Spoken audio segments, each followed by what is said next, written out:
Well, I did send a letter to the president discussing the fact that when he came to the North Collier Fairgrounds, he talked about specifically helping get the money to restore our Everglades. Congressman Francis Rooney touring the Everglades, discussing future restoration projects in the area, as well as Lake Okeechobee. The congressman leading the chairman of the House Subcommittee of the Interior and Environment on a helicopter tour of the area to see a first-hand account of current issues affecting our water. And as 4 in Your Corner's Jillian Idle tells us, while progress has been made in recent years, Congressman Rooney believes there's still more to be done. Jillian?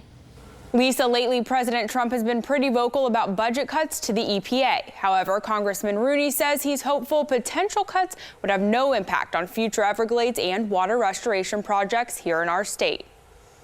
There's billions at stake over the long run. Billions may be at stake. But Florida Congressman Francis Rooney says it's hard to put a price on preserving national parks like the Everglades. But if we can just get the appropriations doubled or tripled from what they've been, we would be doing very well. And we'd be keeping up with what the state puts in. This weekend, Congressman Rooney is hosting California Congressman Ken Calvert, chairman of the House Subcommittee of the Interior and Environment, showing him an up-close look at Florida's complicated watershed. It has the Caloosahatchee. It has the Indian River. It has the Kissimmee flowing into it from the north. We have the Everglades and the Big Cypress, which do not drain into the same basins. So we need different things for different parts of the watershed.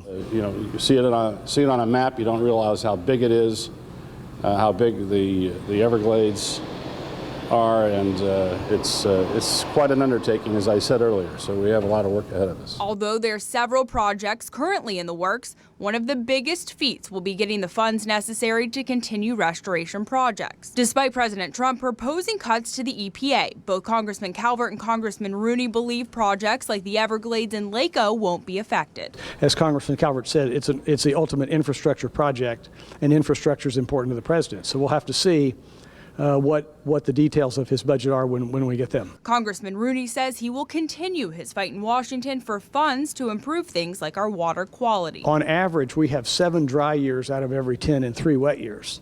I don't know if that will continue to be the case or not, but we need to remember what happens when we have an excessively wet year, and we will have one sooner or later.